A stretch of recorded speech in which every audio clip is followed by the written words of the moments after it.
Siyanibingelela nonke balaleli egameni lenkosi yethu Jesu Kristu. Makube kini umusa nobubele nokuthula okuvela kuNkulunkulu uBaba wethu na kuKristu Jesu inkosi yethu. Izwi lenkosi uJesu Kristu leli olilalele njengamanje. Izwi lenkosi uJesu Kristu. Lapho sishumayela khona, sifundise, siphinde sihlole imibhalo ngokwentando kaNkulunkulu kwindodana yakhe uJesu Kristu oyinkosi nomsindisi empilweni zethu.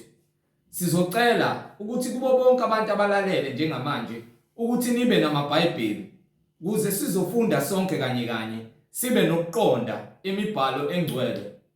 Mungenalo iBhayibheli, sizocela ukuba udownload iBhayibheli efonini yakho noma kwi-laptop noma kwi-device onayo ukuze nawe uzofunda kanye nathi ube nokuqonda imibhalo njengoba umoya ongcwele esihola ukumbula uJesu Kristu njengenkosi nomsindisi empilweni zethu.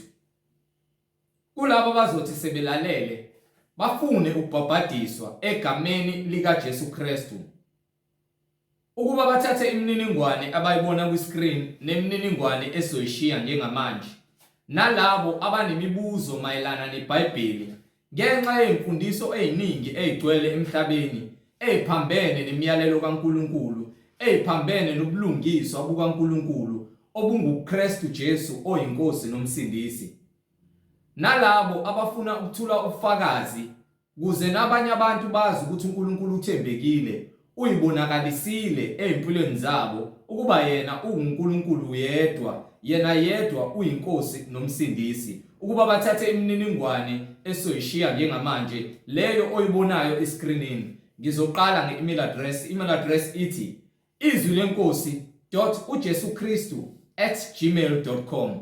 izwilenkosi.ujesukristu@gmail.com.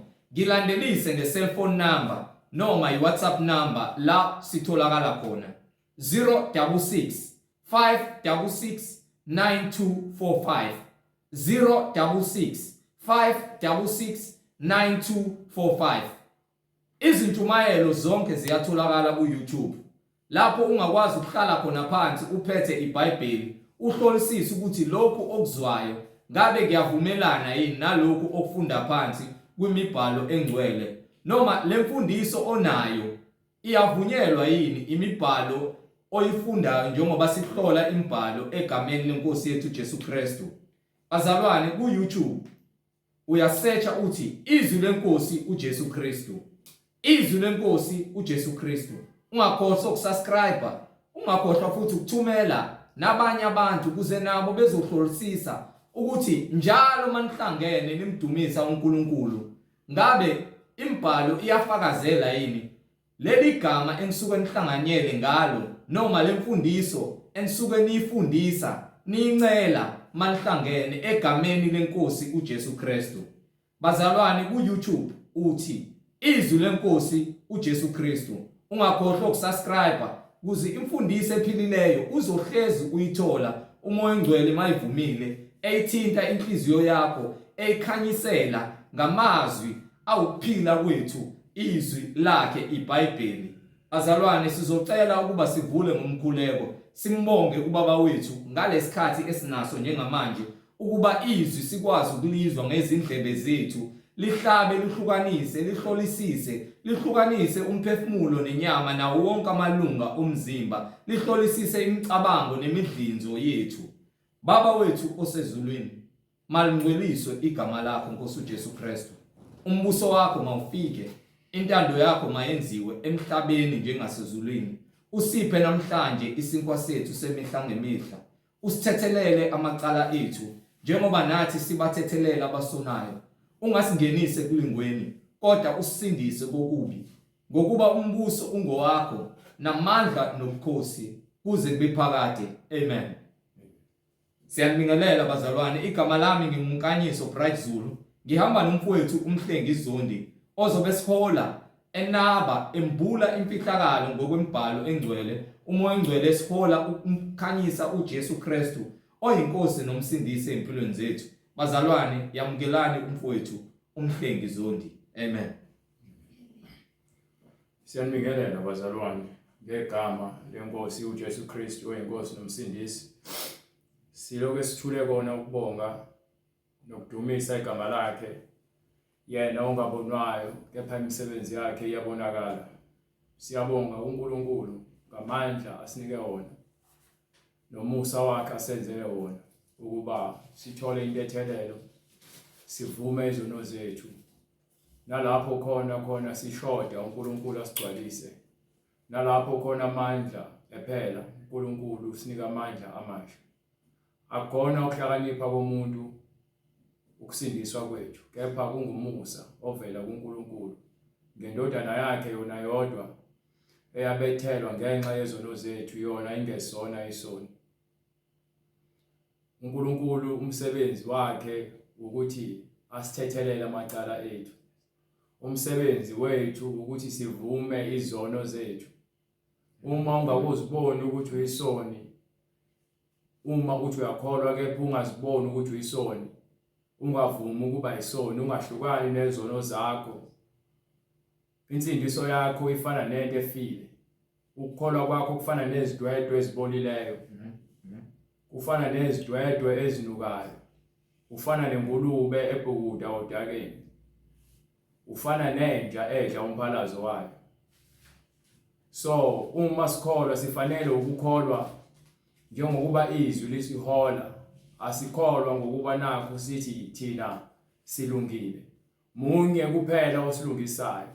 Uma sizovuma ukuthi asilungise, izinhliziyo zethu azigeze zibe mhlophe qwa ngezwi lakhe eliphilileyo.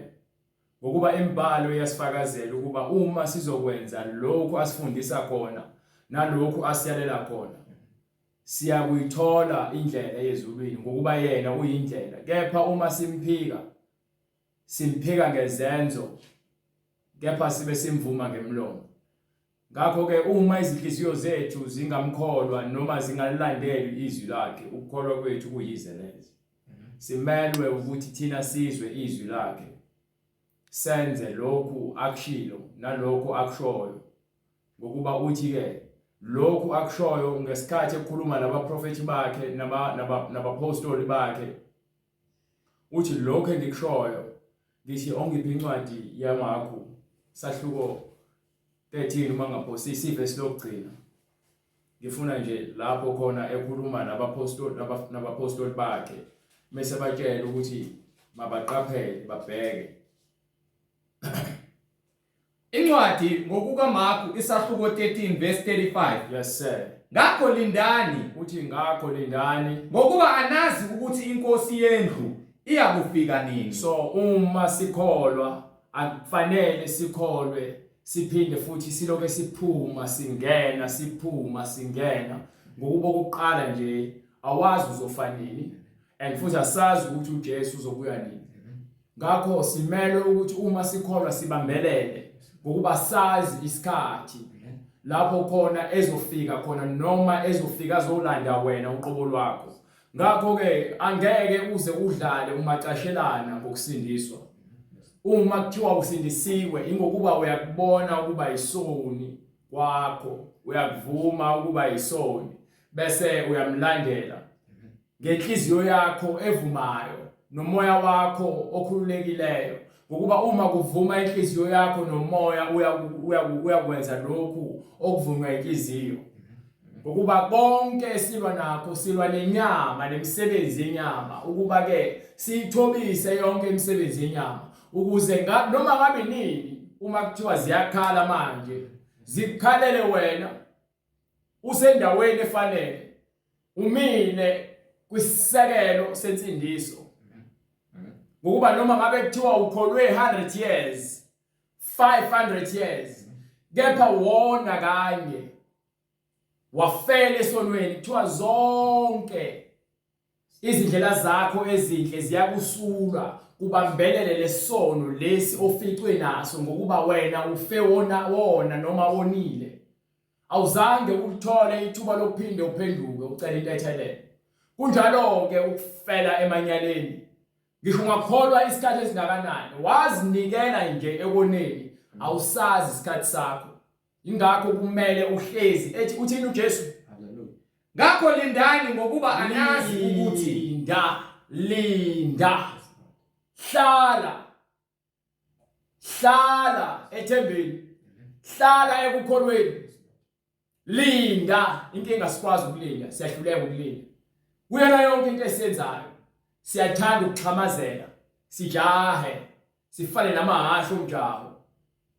Bese emva kwalokho siyaphuma endleleni, bese emva kwalokho siyawe ekukholweni kwethu ngenxa yokuhlula ukulinda. Ubona imizi iphela, ubona ubudlelwane buphela ingokuba ayikho lento okuthiwa ukubekezela. Nokuqonda akukho. Inyama iyazifunela lokho ekufunayo. Inyama ezifunelayo. uNkulunkulu usifundisa ukuthi uthando luyabekezela. Kepha thina asikwazi ukubekezela. Uthi uJesu kufanele sifunde ukubekezelelana. Kepha asikwazi ukubekezelelana. Ngaphezulu kwalokho sithi siyamthanda uNkulunkulu. iBhayibheli liyabuza ukuthi umthanda kanjani umuntu ongakaze umbone uhlula ukuthanda umuntu oseduze kwakho.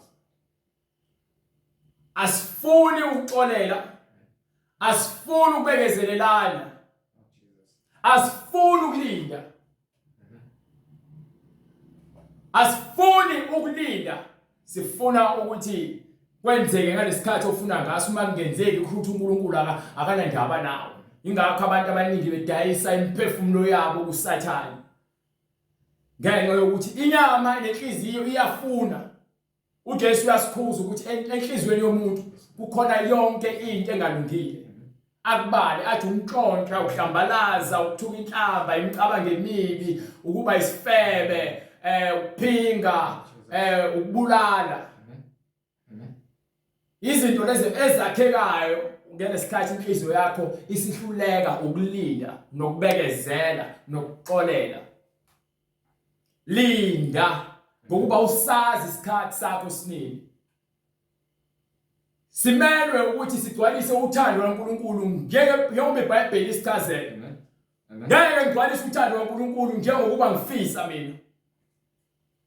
Imicabango yami ingaphansi kakhulu kwemicabango kaNkulunkulu. Imicabango yami yasenyameni, imicabango kaNkulunkulu eyasezulwini. Uthi manje uNkulunkulu wakhile umuntu ngomfanekiso wakhe.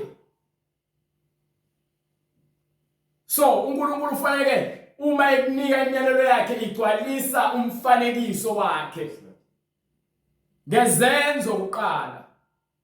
Ngaphambi kokukhuluma asibone ngezenzo ukuthi ulindile.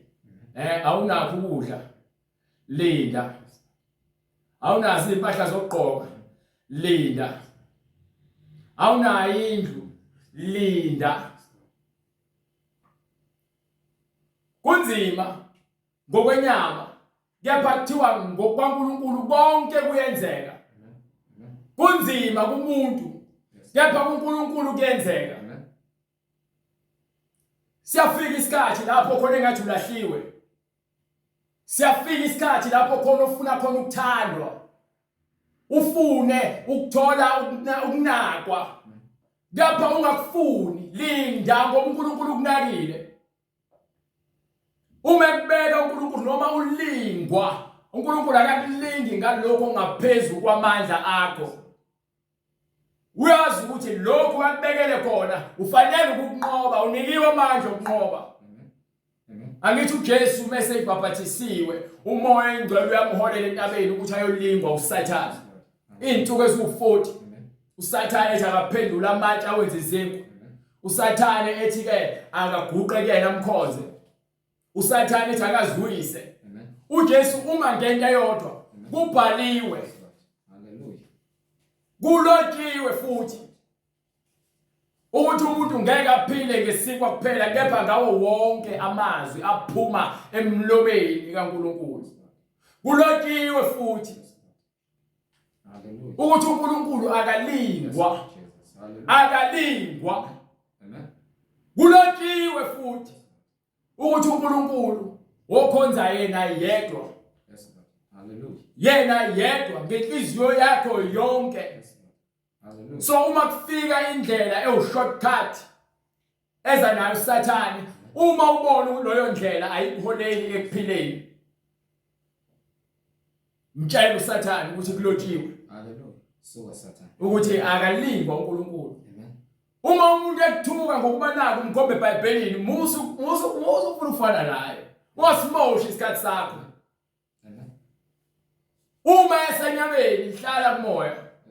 Ngokuba bakwenyama abanako kwenyama. Ngalesikhathi esingxaha na uthi ngaha senyafana. Sathane sekunqobile. Ngokuba yini awukwazi ukulinda. Awukwazi ukubekezela. Awukwazi ukuxolela. Ukuze ukwazi ukuphila emngcweleni kufuneka uxolele isimo singakokwenzeki. Hlala unendle evulekile yoxolo. Amen. Amen. Amen. Ayihlale evuliwe eminyango yoxolo. Yes, Lord. Hallelujah. Hallelujah. Inzima ke le. Yes, Lord. Yes, Lord. Inzima. Hallelujah. Hallelujah. Ayihlale evulekile iminyango. Hallelujah. Hallelujah. Ayihlale inzima le. Yes, Lord. Ubezwa kahle manje. Ngiyakhola ukukhola kodwa ngifuna umuntu angibhedele. Ngizosuke ngikusakaze ngempama manje mina.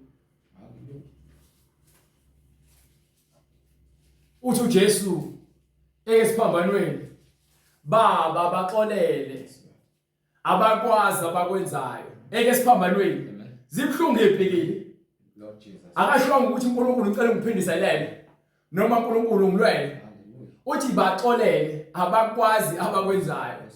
Uthi uJesu efundisa abafundi bakhe ngaphambi kokunikela uma kukhona umuntu onenxa naye hamba umxolela. Ngithi incwadi yaMathewu sahluko 6 leyo bright uma uzofuna ukuyibheka kusukela lapha kuverse 11 mengaphosisi. Uma ufuna ukuxolelwa nawe funda ukuxolela. Ngeke uthi uyakholwa uthi uNkulunkulu ngicela ungixolele ngonile kwena ngiyisoni. Baba ngiyacela ungiphumusa. uNkulunkulu onamandla. Akithi uzasitshela uJesu athi ke enye indoda yayikweleta 10,000. Yes, Lord. Hallelujah. Yasekuthi uNkulunkulu inkosi abadayiswe nomndeni wakhe ukuze ngithole imali yabo.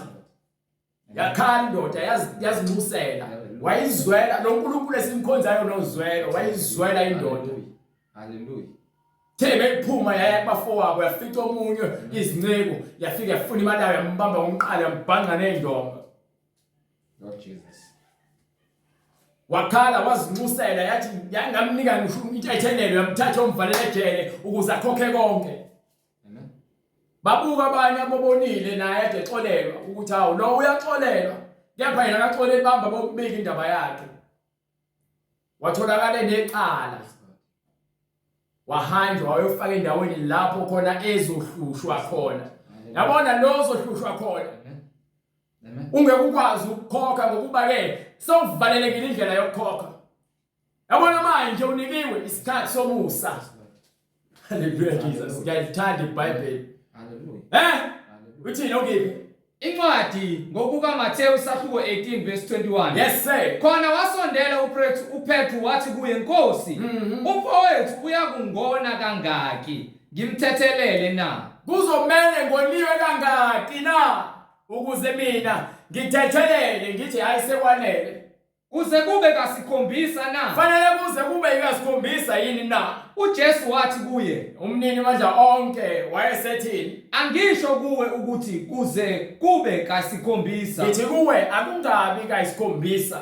Kodwa kuze kube ngamashumi ayisikhombisa. Makube ngamashumi ayisikhombisa. Aphinda phindiwe ayisikhombisa. Ayisikhombisa fanele kwamashumi ayisikhombisa. Aphindwe kayisikhombisa.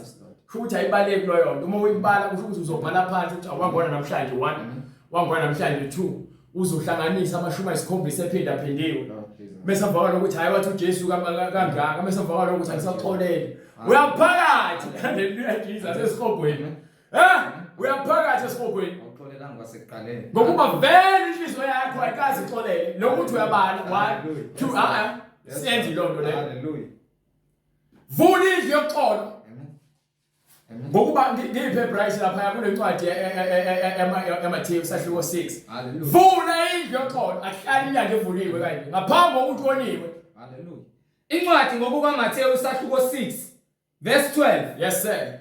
Usithethelele amacala ethu. Usithethelele amacala ethu. Njengalokhu nathi sibathethelela abanecala kithi. Ngokuba nathi sifanele sibathethelele abanecala kithi. Ungasingenise ekulingweni. Sivimbezele uNkulunkulu singangeniswa ekulingweni. Kodwa usikhulule kokubi. Usisindise kukho konke. Akukhululwa ngokuba naku uthe uzokushila ngomlomo.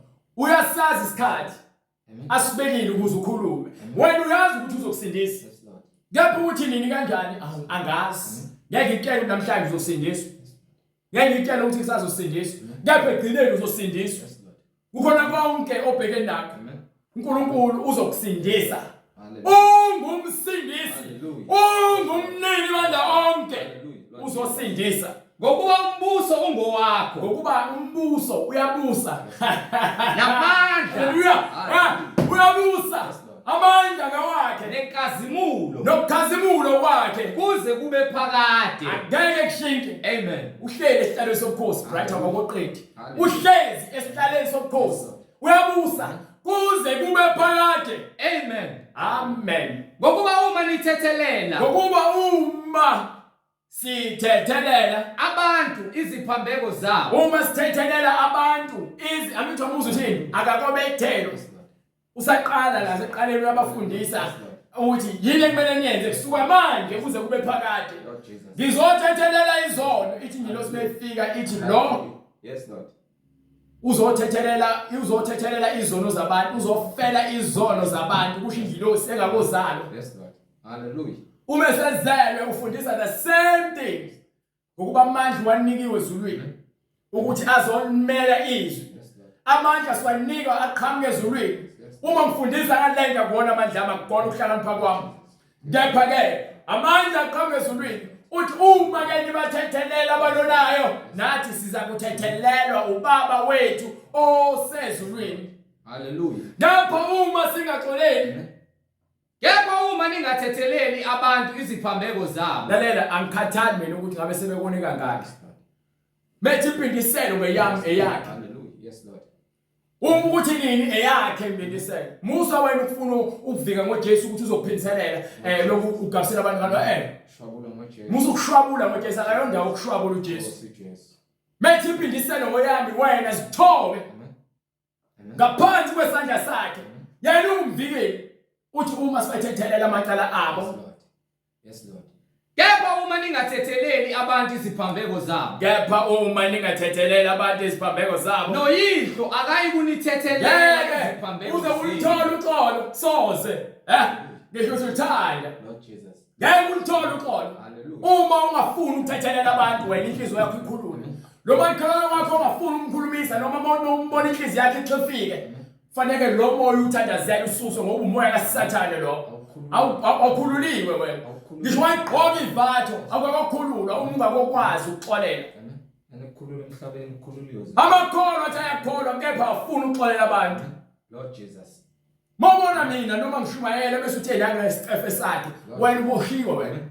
Hallelujah. Uboshiwe emkhathini. Hallelujah. Angilwi lenyama negazi. Yes Lord. Impi kamoya. Yes Lord. Uma sowuvumile iqiniso uyobe sewukhuluka ngokuba uJesu usho njalo uthi ke uma nikubopha emhlabeni kuboshiwe nasezulwini uma nikukhulula emhlabeni ukhululiwe nasezulwini. So uma wamukela uJesu uyakhululwa. Awamukela uJesu ngentando yakho, wamukela uJesu ngentando yakhe njengoba naye ngesikhathi ezobethelwa. Eseqedile ukudla isidla sakusidla athatha abafundi bakhe ahambe nabo afike abatshela ukuthi abamlinde balale bona. Ahambe afika guqa bese guqa lapha ufika athini uthi ngithi baba mayenzeke intando yakho engani lenkomishi engiyiphethe ingadluliswa kumina kepha kungabi intando yami. Usho ukuthi angabi intando yenhliziyo ngokuba inhliziyo iyaphika. Amen. Incwadi ngokukaMathewu isahluko 26 verse 39. Yebo. Waqhubeka ingcosana wawa ngobuso bakhe wakhuleka wathi wasewa phansi ngobuso bakhe wakhuleka wathi Baba uma kungenzeka uma nje uNkulunkulu kungenzeka akudlule kimi lesitsha makudlule kimi lenkomishi nokho kungabi njengokuba ngithanda makungabi ngokuba uyabona ukukhuluma indodana ivuma ukuthi uNkulunkulu mayeyenze intando yakhe ngaye uthi uNkulunkulu mayenzeke intando yakho kimi ngokuba uma kuya ngami bright ngabe nami nginabantu engibazondayo ngikhululekile Lord Jesus but ke ngokwenyama esithotshiswa ngezwi nangokungcwele ngithi akusenzeki intando yami baningi abantu eseke ngaxabana nabo baningi abantu abangangifuni kepha manje angikwazi ukuthi mina ngizothi hayi angimfuni ngiyamzonda ubani ave nesitefu bani awukholwa nhlobo amen nhlobo hayi ukukholwa no awukhulumi kanjalo uma uyikholwa Lord Jesus no vala umlomo wakho uma kufika isimo somoya oza kanjalo kwena ela intethelelo uNkulunkulu ngokuba lo moya ufuna ukuzokonisa wena nemicabango yakho nenhliziyo yakho usathane ufuna ukuguqula ela intethelelo ngaloso sikhathi lo moya ufika ngoba fanele lo moya ungovumeli ukubusa uma uyikholwa haleluya amen nokho kungabi njengokuba ngithanda mina makungabi njengoba inhliziyo ifunela yona kodwa njengokuba uthanda wena makube intando kaNkulunkulu eyenzakala empilweni yakho kukho konke okwenzakalayo manje kusukela manje uma usindiswa makube intando kaNkulunkulu futhi uNkulunkulu ukufundisa ukuthi wena inhliziyo yakhe ifane neyakhe haleluya ingakho ke ethi abona abantu abenza isono bathwele umthwalo onzima abantu abanenzondo bathwele umthwalo onzima so uma ethi lapha kwincwadi yaMathewu sahluko 11 verse 28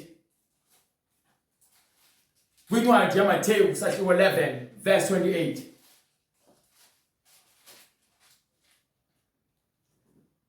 Zanini kimi nina nonke enikhatheleyo uthi thina sonke ukuthi uma uthwele isono siyakhathaza yes Lord nenisindwayo isono siyasinda mina ngizakuniphumuza uma siza kuyena kusho ukuthi yonke lento yobubi nobubi esibenzayo esiphila kubona nobubi esicabangayo uthi ke uma siza kuyena uzokususa fanele zisuswe lezi zinto lezi ukuba siwukungcola ezivimbezela thina ukuthi sikwazi ukubona umbuso kaNkulunkulu susa ububi enhlizweni yakho uma uzokwazi ukunqoba ububi enhlizweni yakho ngegama likaJesu Kristu uyakusindiswa uma uza kuyena nazo izono zakho uzozithela kuyena mase emva kwalokho wena uyahlukana nazo yes Lord Jesus hallelujah uthi woza kumina ngizokuphumuza ngizozithatha izono zakho ngalesikhathi elenge siphambanweni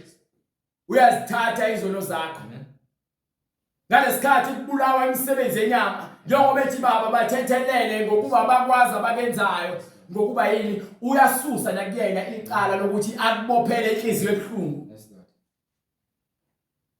uyakufundisa ukunoma ngabe kuthiwa bakubethela kangakanani emhlabeni indlu yoxolo bayihlala ivulekile iminyango yakhona mayingavalwa akuvalwa amasango oxolo awavala amasango okuthula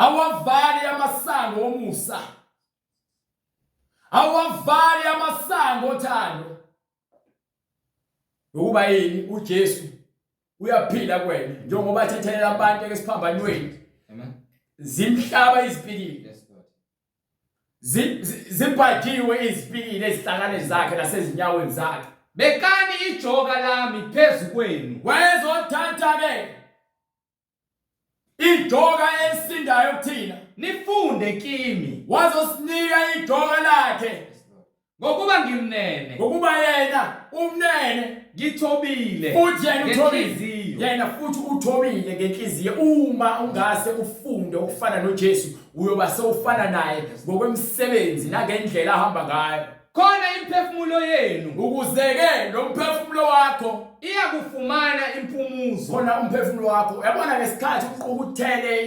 intukuthelo uqukethe ulaka langaphakathi hlezi ukuthi bhavumluka Lord Jesus uyafa amen uyagula ubanjwe umoya kaKhayini owabulala umfowabo ngenxa ukuthi ke waba nomona. Umona uyifa leziwula. Umona ifa lezinja. Bona inja meyidla igcina sekugwavumeleyo. Ifuna ukudla yodwa. Mase mvalo ngingaqedi ukudla. Mesidlile lokhu igwavuma ubala ngoba ayifunda enye inomona. Kanjalo nabanye abantu ke banjalo bathi benza into eyodwa. Kodwa khona inhliziyo yakhe engakhululekile uyagwavuma ngaphakathi uyalwa. Khona iyaduma inhliziyo yakhe ifana nezwi elidumayo kuqhubeke. Amen. Bophile inhliziyo yakhe. Afike uNkulunkulu ngaloso sikhathi inhliziyo yakhe bophekile afika kuthathe. Uhambe ngalo uyofika ume phambi kwakhe. Bese kuvezela inhliziyo yakho bese kubuza ukuthi kufanele ungene ezolweni. Abantu abasaphendula athi ke ngangikufanele uthi ke ngicela uxolo. Jesus. Amen. Uzothola kanjani uxolo? Uhlulo kwamukela manje. Hallelujah. Ukuvuma ukuthathelela abantu izono zabo. Amen. Vuma. Noma umuntu ekone bheka le ungamlandeli ufuna ukuthi uloku umnaka umbake isicefe myeke. Amen. Ngixolele khona bheka le. Amen. Akakwazi akakwenzayo. Hallelujah Jesus. Wonke umuntu omanje ukuthela omeselwa ngeyibonaka akakwazi akakwenza akusali yena. Amen. Hallelujah. Mnike isikhathi ngixolele akaze bheka le yenza lokwenzayo mtshela uNkulunkulu ngiyamxolela akakwazi akwenzayo. Akakwazi vele. Ngoba wena usanawo umoya wokuphila. Oh Jesus. Unikiwe amandla aqhambe ezulwini entethelele. Amen. Phela le entethelele kusho ukuthi sifuneke siphile kuyona. Yes Lord. Hallelujah. Fanele sibhukude kuyona. Siyabhukuda siyayiphuza siyabhukuda kuyona siyantatha kuyona intethelele. Hallelujah. Amasango oxolo awavala avuliwe. Amen. Nake Lord ilanga ulivale usango loxolo. Walivala nobaba osezulwini yakuvalela. Amen. Hallelujah. Baphe Incwadi ngokuba Mateyu isahluko 6 verse 16. Yes sir. Futhi nxa nizila ukudla. Uma nizila ukudla lapho angifuni lapho ngikhuluma ngalokho. Hamba uqhubeka kuncwadi yaMateyu isahluko ngithi verse 16 right noma verse 15. Mateyu 6. Hallelujah. Incwadi ngokuba Mateyu 6 verse 16. Yes sir. Futhi nxa nizila futhi nxa verse 14 ngokuba uma nithethelela abantu iziphambeko uma uthethelela abantu iziphambeko noyihlo wasezulwini uyakunithethelela nani nawe uyathethelelwa ngeke uzuthethelela ungathetheleli khohlwa akathanda noma ngabe kuthiwa wenzani nimba ngamafa ngixolele mnike lolofa anganikasho wena uJesu umuntu mekusenkantolo noma kusemthethweni enibanga izinto noma efuna into zakho zokugqoka mnike nokunye ngaphezulu ngokuba kuhlumayo lo moya wenkanuko nomoya wommono uyambulala mbulale ngesihle angithi iyacela nje nencwadi yamaroma bright mnike incwadi yamaroma sahluko 12 bengaphosisi from verse 17 uzofika kule verse lokugcina momthandi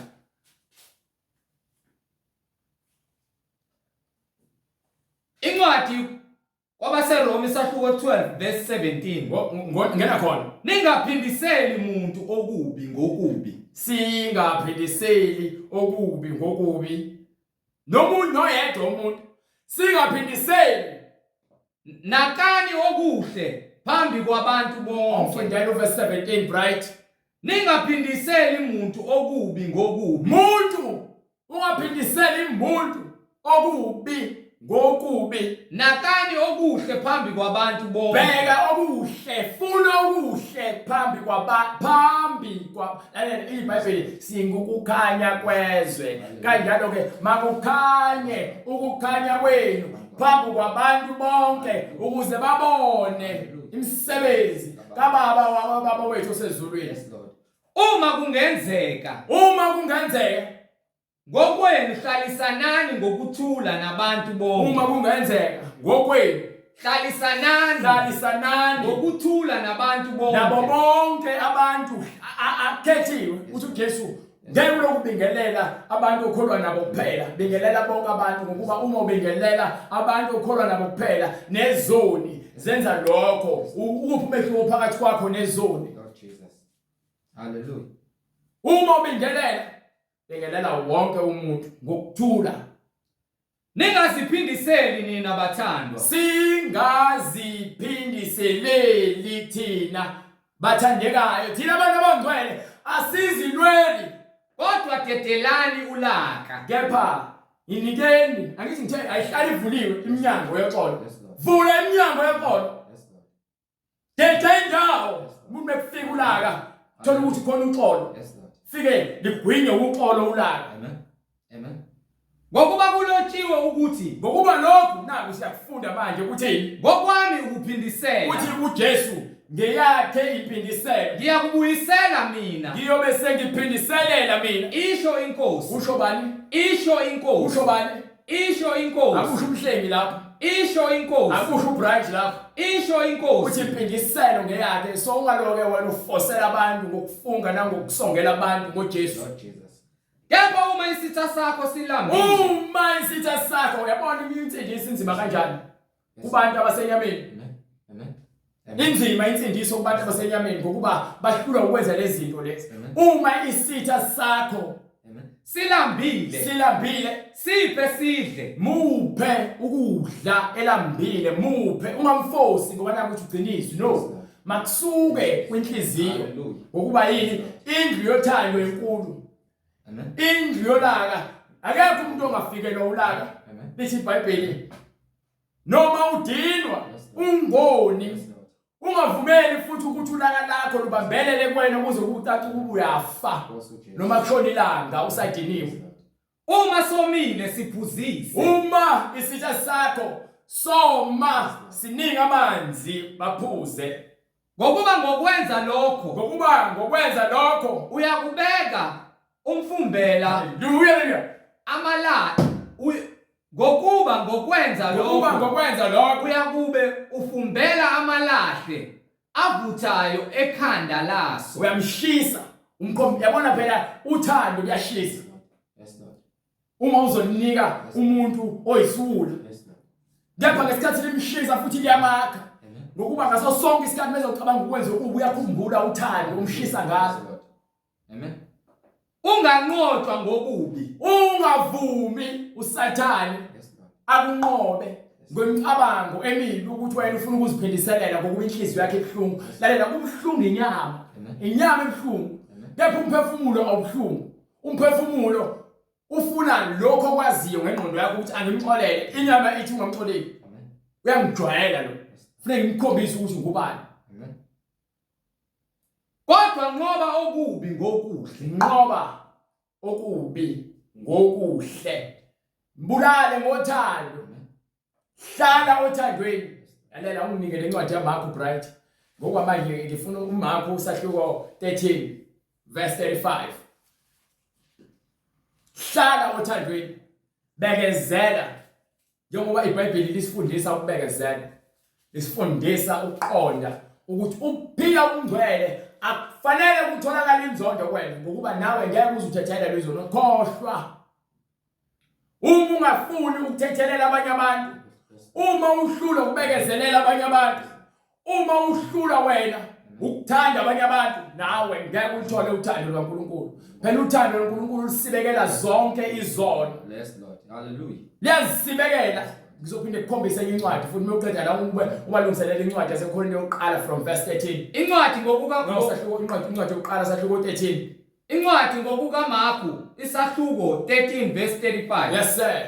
Ngakho lindani Manje masilinde ngokuba anazi ukuthi inkosi yendlu iyakufika nini. inkinga asazi. Yes, Lord. Umoya engcwele ufuna ukusivikela ngokuba kunezinto esingazazi. Awulazi usuku lakho lokufa. Ukuba uyalazi ngabe wona kumele uzofika lona bese uyaqala uyazilungisa. Kepha ngenxa yokuthi akekho wazi usuku lakhe sonke kufanele sihlezi sizilungiselele ukuhamba noma inini. Ingakho thina abantu mina njengoba ngikholwa angikusabi ukufa. Hallelujah. Ngokuba ukufa kwami uma sewazi ukuthi uzofa uyakuthola ukuthula. Yes, Lord. Yes Lord. Uma usaba ukufa ungakufuni ukufa noma kuthiwa ke yabona ngesikhathi uJesu esazi ukuthi uzobethela. Uthi ke uma ngase le nkomishi idluliswe kepha kungeyona intando yami makube intando yakho uNkulunkulu. Inyama iyasho ukuthi imhlungu lento ezokwenzeka kimi. Amen. Ngiyazi ukuthi ngizobethela. Ngiyazi ukuthi ngikhashele. Amen. Ngiyazi ukuthi kufanele ngibethele esiphambanweni. Kepha makungabi intando yami ngokuba uma intando yami ngabolalela uPetru ngalesikhathi emvimba. Hallelujah. Ethi lokhu uNkulunkulu makuqhelelane nawe. Ngabe uJesu wathi ke ayikulungile Petru asingayi eJerusalem. Amen. Ngapha uthini uthi hlehla Sathane. Hallelujah. Buyela emva kwami. Amen. Ukuba uzazi izinto zikaNkulunkulu. Izinto zazi izinto zabantu. Ebuza uJesu ekhuluma noSathane. Yes Lord. Hallelujah. Awuzazi izinto Yes zikaNkulunkulu. Lord. Hallelujah. Into ayikhulumayo yinto yenyama. Yes Lord. Amen. Ngena ukuqonda. Ingakho ke uma unomoya ingcwele umuntu umebona uyamxolela ngokuba yini wazi izinto zenyama haleluya Jesus. Amen. Wena uphethe izinto zikamoya. Asile. Izwi nentando kaNkulunkulu kufanele kufezeke. Yes Lord. Njengoba usho nje bright. Impi ayikho enyameni. Yes Lord. Hallelujah. Asibambene nenyama. Yes Lord Jesus. Silo nembuso kamoya. Yes Lord. Phezulu emkhathini. Yes Lord Jesus. Siyibhidliza phansi ngobungcwele. Hallelujah. Hallelujah. Ukuze kugcwaliseke ukulunga kwaJesu. Amen. Amen. Silwa ngezwi. Yes Lord. Asilwi ngenyama. Lalela ngishaya iboxing, ngiyashaya amanqindi. Kepha angilweli uJesu. Ngidlala isport, ngiyadlala. Angilweli uJesu. Ngeke ngithi ngoba naku ngishaya iboxing, ngishaya amanqindi, ngilwela uJesu. Angilwi into yenyama mina. Fanele ngibe la ngizontshela indaba zethu. Ukuthi thambisani izinhliziyo zenu. Nivumele uJesu abuse enhliziyweni zenu. Amthatha umuntu engilwa naye eringini engazi ukuthi isitha sami akasona isitha sami nakancane. Enhlizweni yakhe noma engqondweni yakhe uma kumbusa lokho kubulala yena. Uma ngiqala ukushaya amanqindi ngiyamhaga, ngimwange. Amen. Ngimxhawule, ngijabule, ngibonge. Ngokuba siyadlala. Amen. But uma sengilwa ngenzondo ngiboshiwe emhlabeni nasezulwini. Hallelujah. Yes Lord. Ngiboshiwe inzondo ayifunakali kubantu abangcwele. Amen. Amen. Lapha bright.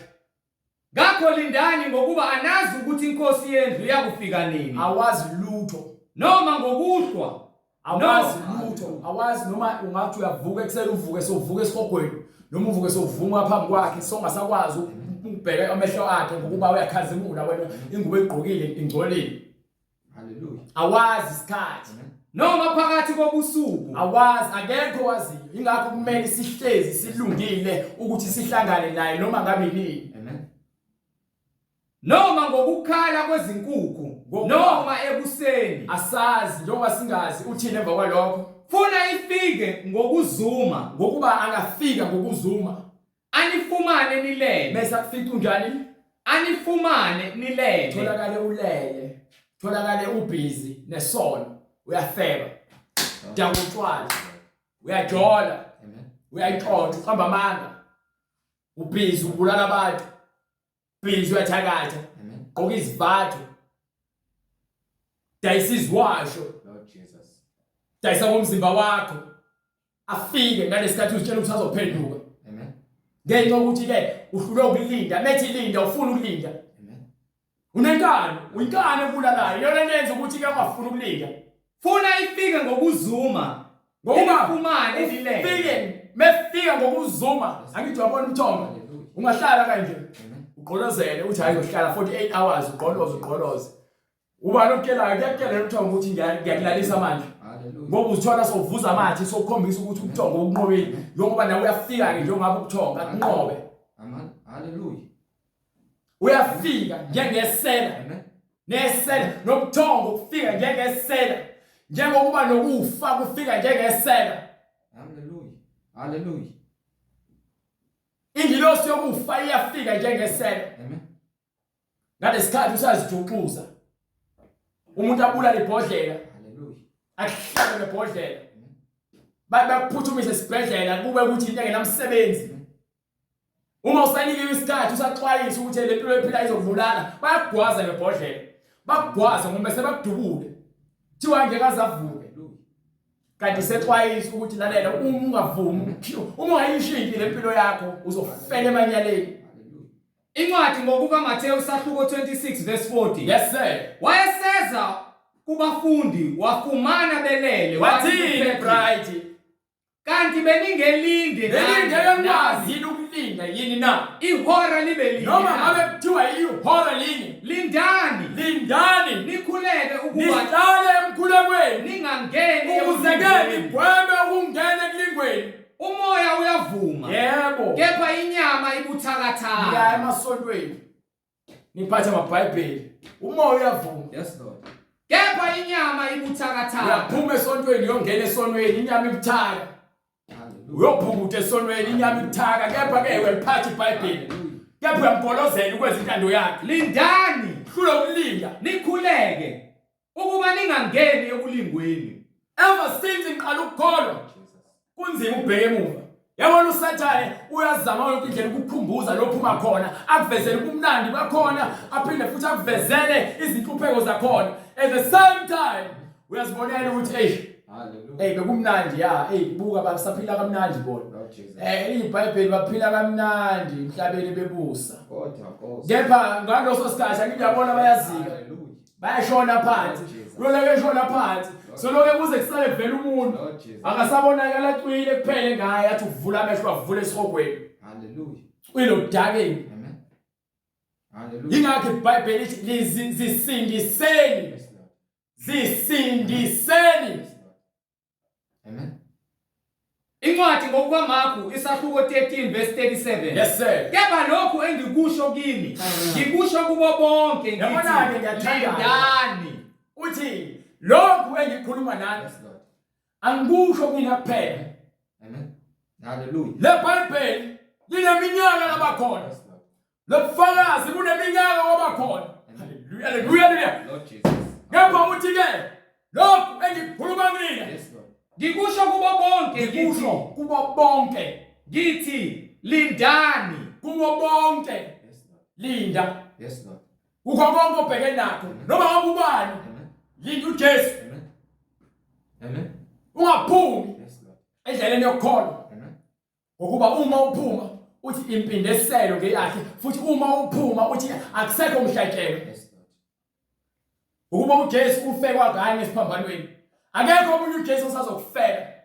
Uhlambe ngeke azakufela ufile esikhuluma nawe. Lo khona obusayo osibizwa ngomprofeti uyaphansi ethuneni. Hallelujah. Hallelujah. Lord Jesus.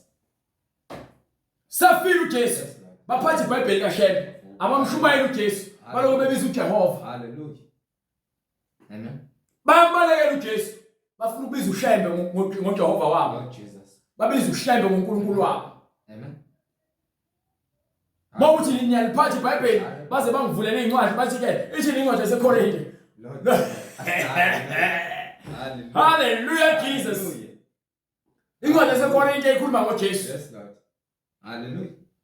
Incwadi yezenzo ikhuluma ngoJesu. Yes Lord. Incwadi yesambulo ikhuluma ngoJesu. Incwadi kaGenesis ikhuluma ngoJesu. Amen. Abakholwa asesibekela bright.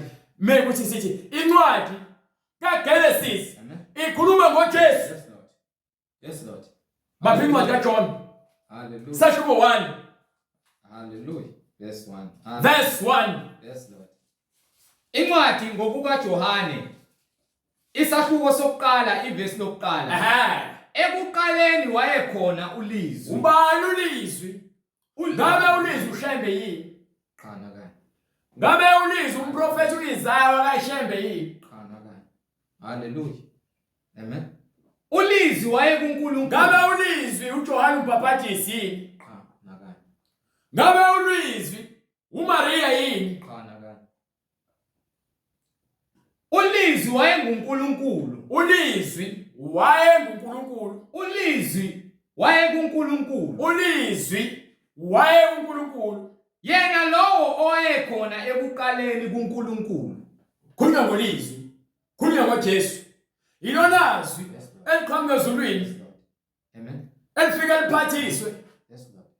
izingilosi ukuba mazitshele abaprofeti ukuba uyeza ulizwe uze enyameni. Yes, Lord. Ingani yakutshela nje bese ikutshela lapha kuwena incwadi eJohane sahluko sokuqala bright. Hallelujah. Sukela kuverse 10 uze kuphuma kuverse 14. Hallelujah. Wayekhona ezweni, Ulizwi wayeseza ezweni, izwe lavela ngaye. ulizwi uyena owadala izwe. Kepha izwe alimazanga. Kepha izwe namanje njengokuba lisabizo oshembe ngoNkulunkulu benu nithi abaprofeti abafana noMoses nidlala inkohliso. Akho umprofeti wakashembe ofana noMoses. Ekutshela nje iBhayibheli ukuthi nezingilosi zikaSathane zenza izingilosi zokukhanya. Amen. Ningamangali ngokuba nezinceku zabo zifanele isigwebo esifanayo. Bamele ukushiswa emlilweni bonke abantu abamanga ngevangeli. Ngiphe Weza kokwakhe. wayeseza kuthina abantu uJesu. Hallelujah. Weza kokwakhe abakhe abamamukelayo. Thina abantu asifuni ukwamukela uJesu kepha beqhamuka oshembe siyabamukela. Kepha bonke abamamukelayo. Beqhamuka oprofeti umagejageja siyabamukela. Kepha bonke abamamukelayo. Kepha manje beqhamuka uPope waseBaromini siyabamukela. Kepha bonke abamamukelayo wabapha Kepha amandla. bonke abamamukelayo uJesu wabasebanika ini? Amandla okuba babe ngabantwana bakaNkulunkulu. Ukusona kaShemba kwenza umntwana kaNkulunkulu. Umntwana kaShemba uShembe indodana kaSathane. Labo abakholwa egameni Bafuna lakhe. ukulibiza igama likaJesu. Yes, Lord. Libize igama likaJesu ungumsindisi. Labo abakholwa egameni lakhe. Susa uShembe, phuma kaShembe. Abangazalwanga ngagazi nantando yenyama. Ngokuba yini manje sesizalwa ngani? Ngokukamoya. Yes, Lord. Asisabona abakaNkulunkulu ngokwenyama. Amen. SingabakaNkulunkulu singamadodana akhe ngokuba samukele izwi lakhe. Izwi lakhe liyaphila kuthina. Amen. Inyama izuzilutho. Inyama inanzuzo. Umoya. Umoya ophilisayo. Hallelujah. Namazwi awakhuluma ngenangomoya enangokuphila. Hallelujah. Hallelujah. Hallelujah. Kubeka brother ufike verse 14. Hallelujah. Abangazalwanga ngagazi nantando yenyama. Asizalwa ngagazi, sizelwe abazali bethu. Kepha manje uma size kuJesu asazelwe sizalwa kabusha. Kepha hayi ngokwegazi nenyama, Nentando yendoda. kepha sizalwa futhi ngentando yendoda. Kodwa bazalwa nguNkulunkulu. uNkulunkulu yini bright? Ulizwi. Hallelujah. Ulizwi. Awubambe lapha. Banika ukuthi uNkulunkulu yini? Sahluko 4 verse 24. Bazalwa uNkulunkulu. Hallelujah.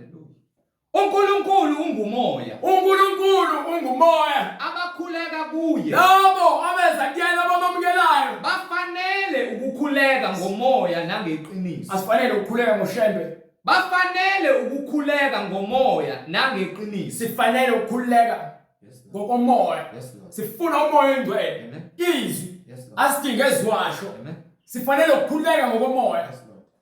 nangeqiniso. Yes, Lord. Ingakho ke ngale incwadi ya Johane sahluko sokuqala verse 14 ithi Ulizwi waba yinyama. nangoke manje nake uNkulunkulu uza kuphi enyameni. Yes, Lord. Wakha phakathi kwethu. Wayesakha phakathi kwethu. Sabona inkazimulo yakhe. Wasebonakala inkazimulo yakhe. Inkazimulo njengeyozelo yedwa. Njengoyozelo uNkulunkulu wakha indodana. Ayizalwanga uJosepha le ndodana. Kepha indodana kaDavide. Yes, Lord. Ngokwenyama indodana kaDavide. Yes, Lord. Ingakho babuze ethi ke embhalweni Yes, Lord. nangu uDavide Yes, Lord. ngokamoya uthi ke inkosi yathi enkosini yami Amen. hlala ngakwesokunene sami ngize ngenze zonke izitha zakho isenabelo sezinyawo zakho. Uma uJesu nivuma ukuthi indodana kaDavide pho usho kanjani uDavide ukuthi inkosi yami Yes, Lord. kuJesu uma indodana yakhe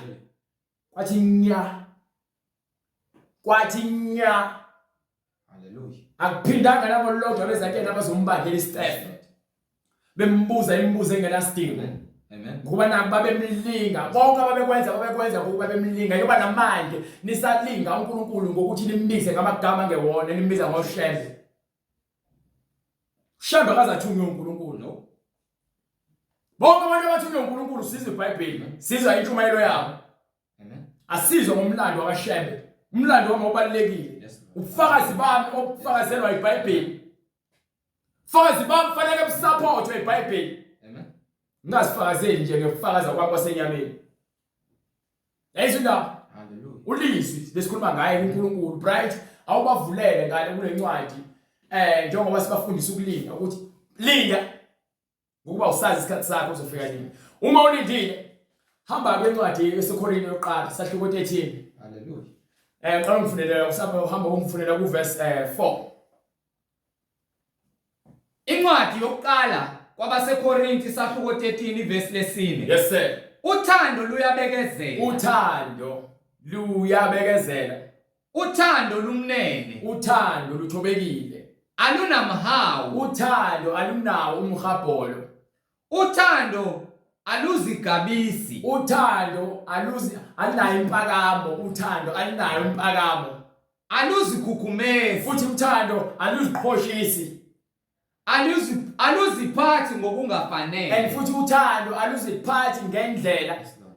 engafanele Aluzifuneli okwalo. and uthando aluzikhanukeli okwalo inhliziyo yakho izikhanukela okwayo kepha umoya oyingcwele uluthando awuluzifuneli okwalo Alucunuki. and futhi uthando alunjani Alucunuki. uthando aluhluthuki Yes, Lord. ngeke umuntu amthanda kepha somhluthukele wema Nkosi yami hawu Jesu Alunaqubu. uthando alunalo uqhubu Yes, Lord. eyizindaba Yes. uthando sikhuluma ngothando okuyilona olisibekela zonke izono lolu thando lolu Jesu njengoba sithi ke wathi bathethelele zonke iziphambeko zabo ngokuba bakwazi abakwenzayo ngokuba kanalo iqhubu Amen. ingakho ethi umusa Amen. sunikiwe Yes, Lord. ukuthi sivume izono zethu Amen. Amen. ngothando kepha siyezi isikhathi lapho khona izovalwa khona eminyango yomusa uma sowufile uyaphela umusa uma sowuphethwa umhlaba Amen. uzophela umusa Yes, Lord. ingakho ke ngivala ngale ncwadi yaIsaiah noma yaIsaiah sahluko 55 ngifuna nje uverse 6 ngivala ngayo ngokuba ke iyona incwadi esitshelayo ukuthi umusa sunikiwe usakhona so singathathi kancane indaba yomusa bese sifuna ukunyathela ngezinyawo bese sithi siyakholwa iBhayibheli likufakazela ukuthi ukukholwa kwakho kusho ukuthini Amen. lifuna iBhayibheli ube inhliziyo yoxolo Yes, Lord. ivuleke inhliziyo yakhe ibe nkulu Amen. ibe ngangeyakho uNkulunkulu Yes, Lord. Hallelujah. funa incwadi yaIsaiah 55 verse 6 right Funeni uJehova funani uJehova esanokutholwa. manje sanokutholwa Nimbize bese eseseduze. uyambiza manje usaseduze uthi ulizwi akakude izwi liseduze lisemlomeni wakho lisenhlizweni yakho uma uzovuma ukuthi uJesu ube inkosi nomsindisi wavuswa ngomoya oyingcwele Amen. Omubi makashiye indlela yakhe. wonke umuntu owenza into embi ophethe indondo enhlizweni yakhe nowenza isono esiphambene nombuso kaNkulunkulu makasishiye Amen. Nomuntu owenza okubi Nabo imicabango bonke. yakhe. abenza okubi imicabango yabona kuliwa nalezinto ezingaphakathi wena imicabango yakho Amen. Hallelujah. shiya Amen. Amen. imicabango emibi Abuyele bese kuJehova. ubuyele endleleni yokuqonda ubuyele endleleni yothando ubuyele endleleni yokulunga ubuyele endleleni yomusa Amen. ubuyele endleleni yokubekezela Yes, Lord. ubuyele endleleni yokuphila Amen. ngakho ke uma uzazi ukuthi wena uphambene nalelizwi le bright banika incwadi ezenzo Hallelujah. Hallelujah. incwadi ezenzo bright sahluko 2 verse 38 uma uzazi ukuthi wena ubusuphumile endleleni incwadi iyakutshela straight forward ithini Phendukani. now manje isikhathi sokuthi ke uphenduke kukho konke ububi obenzayo nemicabango emibi onayo Yes, Lord. phendukani Yiloyo naloyo abhaphathizwe. bese kuthi yilowo nalowo ophendukayo obonayo ukuthi uyisoni kufanele abhabhathiswe Egameni likaJesu Kristu. nangu umsindisi Yes. ongumthetheleli Yes, Lord. ongumxoleli Amen. umnini wothando Yes, Lord. omnene ngenhliziyo yothobekile Amen. Fanele sithathe isiphambano sethu simlandele insuku zonke. Amen. Amen. Wonke umuntu ufanele abhabhathiswe egameni likaJesu Kristu. Kukho ukuthethelela kwezono zenu. Alikho igama esilinikiwe ngaphansi kwezulu. Ushemba akazange sinikwa kushemba. Asimazi ngisho umazi ushemba. Hallelujah. Hallelujah. Amavukana oshembe beza lemfundiso edukisayo. Ngakho ke iBhayibheli wonke umuntu ufanele abhabhathiswe egameni likaJesu Kristu. Kukho ukuthethelelwa kwezono zenu. Amen.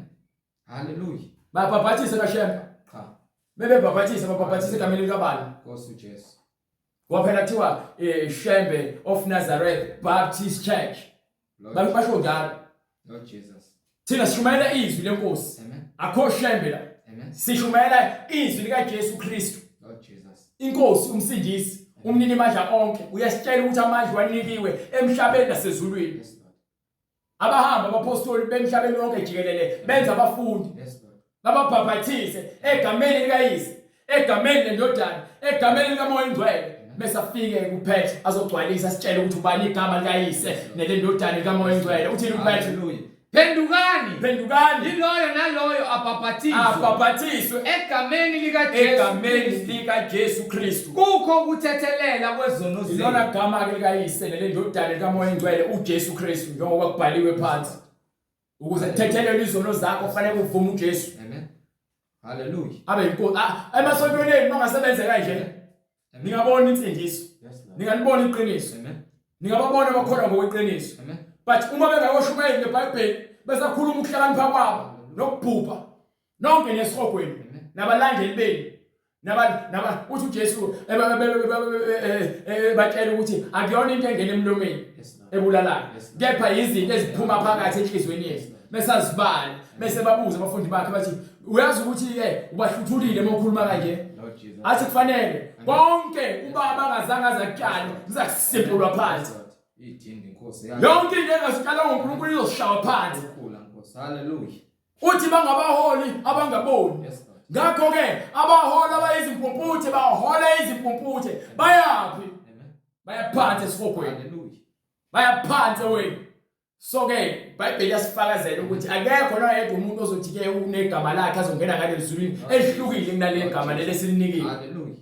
Elithethelela izono. Amen. Hallelujah. Incwadi Izenzo isahluko 7 verse 59. Yebo. uStefane bamkhanda ngamatshe ekhuleka ethi Nkosi Jesu yamukela umoya wami. Ayisho njalo ngesingisi. Wakhuleka kuNkulunkulu. Yes Lord. Yes Lord. Lithi iBhayibheli ngiyalibona iBhayibheli yebo leyichaza but ngesizulu ngesingisi lithi ke wakhala uStefane ekhuleka kuNkulunkulu ethi Inkosi Jesu yamukela umoya wami. Ezindaba wakhala kuNkulunkulu wabiza uJesu. Futhi into eyodwa wengeke akhale kuNkulunkulu abiza uJesu. Yes Lord. Amen. Yes Lord. Wayeseguqa phansi wamemeza ngezwi elikhulu watheni? Nkosi ungababaleli lesono sabo abasenza ababulala umphefumulo ongenaqala abachitha abantu bagudi ekutheni bafuna ukuchitha igazi elingenaqala ngenxa ukuthi inhliziyo zabo zibuswa uSathane. Sathane osenhlizweni yakho indlela yokutshela ukuthi uvale iqiniso ukuthi ubulala umuntu uzitshela ukuthi usuqedile ulamanga uzolithetha libomvu. Eseshilo lokhu walala ubuthongo. Angithi yabona akafile wayeselala ubuthongo. Twabonke uJesu ngesikhathi yabona ngesikhathi uJesu wathi mefa esiphambanweni angithi. Yes Lord. Kwasekuvuleka amathumba. Kwaqhakeka indwangu. Iveyili yaqhama. Mekuthiwa iveyili yaqhakeka pha lendawo ethi ngichazele. Kusho ukuthi uJesu wayesevula le ndawo le ebekungangeni khona umuntu ngaphandle kwegazi. Wangena ngegazi lakhe wavulela thina indawo yokuthi sikwazi ukungena. Ngiqinisile ngithi kini ozwa izwi lami. Lowo ozwa izwi lami akholwe ngongithumeleyo. Kholwa uNkulunkulu unokuphila okuphakathi. Lowo yothola ukuphila umuntu okholwa kuJesu akaye ekwahlulelweni. Asike isidingo sokuthi uhambe wahlulelwa ngokuba wena wamukelile ivangeli usaphila. Wasindisa. Kepha usephumile ekufeni. Usuphumile esonweni. Wangena ekuphileni. Wangena kuphi? Ekuphileni. Ngakho noma esekhuluma nosisi